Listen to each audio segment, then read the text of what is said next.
Welcome guys, welcome to the show. This is doctor Anurag, MBBS from SV medical college Bikaner.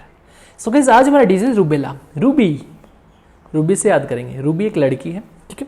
Rubella detail explanation करने वाले हैं, कहीं और से पढ़ने की जरूरत नहीं है, सब कुछ इस नोट्स के अंदर सब कुछ कवर्ड रहेगा। क्लियर? स्टार्ट करते हैं थोड़ा सा। रूबेला गाइस, रूबेला जो है, रूबी जो है वो सिंगल है, मतलब अभी तक मिंगल नहीं हुई है, समझदार लड़की है, सिंगल है। सिंगल स्टैंडर्ड आरएनए वायरस ये डिजीज एजेंट है। सिंगल स्टैंडर्ड ये डिजीज किससे होती है?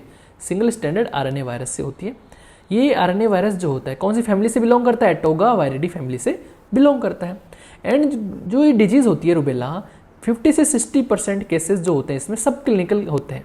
सब क्लिनिकल मतलब इन्फेक्शन तो हुआ है, इंडिविजुअल में इन्फेक्शन तो हुआ है, लेकिन सिम्टम्स शो नहीं हो रहे। तो 50 to 60% केसेस जो है सब क्लिनिकल होते हैं। क्लियर? ठीक है।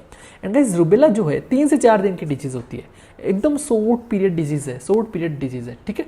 3 से 4 दिन की डिजीज होती है। 3 से 4 day of fever and rash, ठीक है। रूबी जो है जर्मन में रहती है। रूबी जो लड़की है वो क्या है? एक तो सिंगल है। ये जो रूबी है वो कहाँ रह रही है? जर्मन में रह रही है। तो इसे क्या बोलते हैं? जर्मन मीजल्स बोलते हैं। क्या बोलते हैं? जर्मन मीजल्स बोलते हैं। और इसकी फैमिली क्या है? Belongs to Rubiviridae family. P case affected, मतलब कौन कौन से इंडिविजुअल अफेक्ट होते हैं? 3 से 10 ईयर्स, मतलब 3 से 10 ईयर के इंडिविजुअल्स, 3 से 10 ईयर के इंडिविजुअल्स के रूबेला होएगा इंडिया के अंदर, डेवलपिंग कंट्रीज के अंदर। और greater than 15 years in developed countries जैसे अमेरिका है, यूएस हो गया, वहाँ पर ग्रेटर देन 15 ईयर्स में ये डिजीज होती है, ठीक है। मैंने अभी बताया कि 50 से 60% केसेस जो है सब क्लिनिकल केसेस होते हैं। इसलिए ये क्या होता है? आइसबर्ग फिनोमेना शो करते हैं। आइसबर्ग फिनोमेना मैंने बेसिक में पढ़ाया हुआ आपको एपिडेमियोलॉजी में। क्लियर? ठीक है। इंक्यूबेशन पीरियड क्या होता है? 2 से 3 वीक का होता है। देखो गाइस, हमने पिछली वीडियोस में मीजल्स पढ़ा, 14 के अप्रोक्स इनका इंक्यूबेशन पीरियड चल रहा है। मीजल्स, मम्स, चिकन पॉक्स 14 के अप्रोक्स चल रहा है। तो इसका भी इंक्यूबेशन पीरियड कितना हो गया? 2 से 3 वीक। जब हम कैलकुलेट करेंगे तो 14 डेज अप्रोक्स मिड में आएगा। 14 डेज के अप्रोक्स यहाँ पर चल रहा है। क्लियर? ठीक है। पीरियड ऑफ कम्युनिकेबिलिटी की बात करें हम, 7 day before and 7 day after rash. देखो 2 हफ्ते, आज रेस हुई, रूबी की आज रेस हुई, रेस ये रूबी है, रेस हो गई, रूबी इन्फेक्ट हो गई, तो 7 दिन बिफोर द रेस एंड 7 दिन आफ्टर द रेस। तो 7 day before the rash, 7 day after the rash रूबी के इन्फेक्शन हुआ, तो रूबी 7 दिन तक इन्फेक्शन फैला सकती है दूसरों को। और रूबी से 7 दिन, आज अगर रूबी को इन्फेक्शन हुआ तो 7 दिन पहले, आज से 7 दिन पहले जो भी कॉन्टेक्ट में आए हैं उनको भी डिजीज हो सकती है। तो 7 day before and 7 day after the onset of rash disease हो सकती है। ट्रेंड ऑफ इन्फेक्शन क्या है? ये साइक्लिक, रूबेला जो है साइक्लिक इन्फेक्शन है, ठीक है। साइक्लिक इन्फेक्शन जैसे मीजल्स बताया था हमने, ठीक। साइक्लिक एंड सीजन के हिसाब से भी रूबेला का इन्फेक्शन आता है, तो cyclic plus season. Clinical feature बात करें तो वही 3 स्टेजेस आती हैं। प्रोडर्मल स्टेज, एक होता है लिम्फ, इसमें चेंज होती है, लिम्फेडेनोपैथी आ जाएगी। वहां पर पीईपी से याद किया था हमने पिछली वीडियोस में। यहाँ पर देखो प्रोडर्मल stage, lymphadenopathy, then race. प्रोडर्मल stage में वही फीवर आएगा, कोरिजा डेवलप हो जाएगा, ठीक है। लिम्फेडेनोपैथी में जो लिम्फ है, जैसे हमारा सर्वाइकल लिम्फ नोड्स हैं, पोस्टीरियर ओरिकुलर लिम्फ नोड है, auricular lymph node are involved in this. Rashes develop हो जाएंगे गाइस, रेसेस जैसे very small rashes, pruritus develop हो जाएगा। एंड जो रेसेस कहाँ से स्टार्ट होंगे? फेस से स्टार्ट होते हैं और नीचे जाते जाते हैं। क्लियर? इसे हम 3 डे फीवर भी कहते हैं, मतलब 3 दिन के अंदर ये डिजीज चली जाती है। जर्मन मीजल्स से कहते हैं। तो रूबी जो है, रूबी आई और चली गई, 3 दिन के अंदर रूबी चली जाती है भाई आके, ठीक है। क्लियर? ओके। तो देखो कोनाइटल रूबेला सिंड्रोम, कंगनाइटल रूबेला सिंड्रोम, भाई कोई मदर है इन्फेक्टेड है रूबेला से, ठीक है। रूबेला का इन्फेक्शन हो गया प्रेगनेंसी के अंदर, तो गाइस ये भी रूबेला का इन्फेक्शन इन्फेंट के अंदर जा सकता है। तो इन्फेंट के अंदर जो क्या सिम्टम्स आएंगे? एक ट्रायड आएगा, ट्रायड डेवलप होएगा। ट्रायड मतलब 3 सिम्टम्स आपको देखने को मिलेंगे। पहला, ट्रायड बहुत इंपॉर्टेंट है, याद रखना है, सेंसरी न्यूरो हियरिंग लॉस हो जाएगा। साथ में आपका क्या होगा? कैटरेक्ट डेवलप हो जाता है। साथ में आपका क्या डेवलप हो जाएगा? पेटेंट डक्टस आर्टेरियोसस, एम्ब्रियोलॉजी में पढ़ा होगा आपने, पेटेंट डक्टस आर्टेरियोसिस, ठीक है। ये डेवलप होता है, 3 चीजें यहाँ पर डेवलप हो जाएंगी, sensory neuro hearing loss, cataract and patent ductus arteriosus. Clear?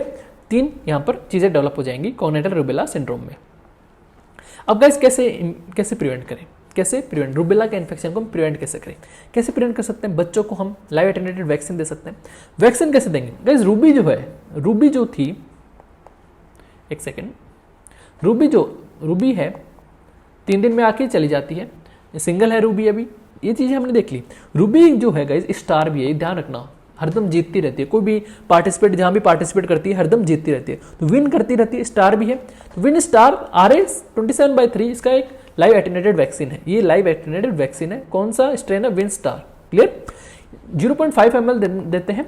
Measles के साथ साथ हम रूबेला की वैक्सीन देते हैं। हमने बताया ना MR, तो MR राइट हैंड में देंगे, राइट हैंड में मैंने बताया ट्राइसेप्स के पास 0.5 ml सब क्यूटेनस देते हैं, सब क्यूटेनस देंगे। और मैंने मिजल्स के साथ साथ, मिजल्स और रूबेला की वैक्सीन सेम ही है।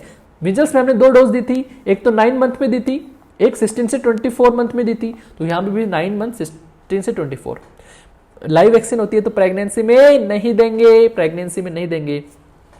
Rubella immunoglobulin is available for only pregnant female with non exposure to rubella virus. Pregnant female में क्या देंगे गाइस? रूबेला इम्यूनोग्लोबुलिन देंगे, रूबेला इम्यूनोग्लोबुलिन। मान लो प्रेगनेंसी के अंदर इन्फेक्ट हो गई, कोई भी प्रेग्नेंट फीमेल्स इन्फेक्ट हो गई, तो क्या देंगे? Rubella immunoglobulin. प्रेगनेंसी में वैक्सीन नहीं देंगे। क्लियर? ठीक है। Rubella vaccination program strategy in outbreaks. अब आउटब्रेक्स हो गए, ये क्वेश्चन बहुत ज्यादा पूछा जाता है गाइस, बहुत ज्यादा पूछा जाता है। कोई भी आउटब्रेक हो गया, रूबेला का आउटब्रेक हो गया, तो उसमें हम प्रायोरिटी ऑफ वैक्सीन देते हैं। सबसे पहले वैक्सीन हम किसको देंगे? वुमेन्स को देंगे जो रिप्रोडक्टिव एज में है, 20 से 25 ईयर की वुमन, नॉन प्रेग्नेंट फीमेल, क्योंकि उनसे क्या होएगा, वो प्रेग्नेंट होंगी थोड़े दिन बाद में, तो ज्यादा उनको देनी पड़ती है। ठीक है, प्रायोरिटी उनको रखनी पड़ती है। सेकेंड है एडोलेसेंट फीमेल। एडोलेसेंट फीमेल जो होती है, जो भी यंग हो रही है, ठीक है, उनको थोड़ा लेस प्रायोरिटी रहती है देन रिप्रोडक्टिव एज से, क्योंकि रिप्रोडक्टिव एज वाली जो फीमेल्स हैं वो अभी बच्चा पैदा कर सकती हैं, तो थोड़े दिन में कर देंगी। क्लियर? तो वो चीज़ है गाइस। इन्फेंट एंड चिल्ड्रंस को तीसरी प्रायोरिटी यहाँ पर दी जाएगी। तो ये प्रायोरिटी बहुत इंपॉर्टेंट है, लाइन प्रायोरिटी वाइज आपको याद रखना है 3। क्लियर? ओके। डायग्नोसिस कैसे करें गाइस? डायग्नोसिस कैसे करें? तो हीम एग्लूटिनेशन इनहिबिशन टेस्ट एक सीरोलॉजिकल टेस्ट है, उससे हम रूबेला का इन्फेक्शन डायग्नोसिस कर सकते हैं। एलिसा एंटीबॉडी या टेस्ट, एलिसा एंटीबॉडी, एलिसा से कर सकते हैं। देखो, अगर IgG एंटीबॉडी मिल रही है तो इसका मतलब है कि पास्ट इन्फेक्शन है, क्रोनिक इन्फेक्शन है। अगर IgM एंटीबॉडी मिल रही है तो मतलब रिसेंट में इन्फेक्शन हुआ हुआ है। प्रेग्नेंट फीमेल में हम IgM वाला टेस्ट हरदम करते रहते हैं ताकि हमें रिसेंट इन्फेक्शन का पता लग सके। Clear? And for infants born to rubella positive mother check IgM antibodies, उनकी चेक करती रहनी चाहिए। ठीक है, जो भी इन्फेंट रूबेला पॉजिटिव मदर से आए हैं, मतलब डेवलप हुए हैं, रूबेला पॉजिटिव मदर से बर्थ लिए हैं, उनका IgM एंटीबॉडी हमें चेक करते रहना चाहिए। क्लियर? ओके। अब गाइस, मीजल्स और रूबेला को साइडलाइन करने के लिए एक स्ट्रेटेजिक फ्रेमवर्क प्रोग्राम चलाया गया है। उस प्रोग्राम के तहत MR वैक्सीनेशन को ग्रेटर देन 95% कवरेज देनी है, मतलब 95% से ज़्यादा लोगों को MR वैक्सीन लग जाना चाहिए, MR वैक्सीन का टीका लग जाना चाहिए, पहली बात। दूसरी बात, हमें एक टारगेट है कि लेस देन 5 केसेस पर मिलियन, 1 मिलियन केस में सिर्फ 5 केस मीजल्स के आने चाहिए 1 साल में, तो लो इंसिडेंस हमें करना है। साथ में हमें और क्या चीज़ें कर सकते हैं? वैक्सीनेशन देना ही है। ओके, ये चीज़ हम कर सकते हैं। मीजल्स जो है वो भी एक साइक्लिक ट्रेंड शो करती है। मीजल्स 2 से 3 ईयर्स में होती है, जबकि रूबेला 5 से 9 ईयर, एवरी 5 से 9 ईयर में ये साइक्लिक ट्रेंड शो करता है। And in case of measles outbreak के केस में isolate the case for at least 7 days, 7 दिन। देखो, हमने मीजल्स में पढ़ा था कि 7 दिन तक आइसोलेट करना है मीजल्स आउटब्रेक में, ये हम एडिशनली पढ़ रहे हैं। ठीक है, मीजल्स का MCV to all household contact with in 2 days of exposure. तो मीजल्स का अगर आउटब्रेक हो जाए तो क्या करना है गाइस? 7 दिन तक आइसोलेट करना है, और जो भी कॉन्टैक्ट में आया है मीजल्स पेशेंट के, उनको क्या करना है? वैक्सीनेशन करना है, मीजल्स कंटेनिंग वैक्सीन हमें उनको देनी है। क्लियर? तो ये चीज़ है गाइस। तो ये आपका ना वीडियो कंप्लीट हुआ, रूबेला सारा डिटेल में यहाँ पर समझाया हुआ है। Okay, and for notes and more videos you can download our app on play store. बहुत सारे अदर कोर्सेज आप ज्वाइन कर सकते हैं। Thank you guys, stay safe, stay healthy, जय हिंद।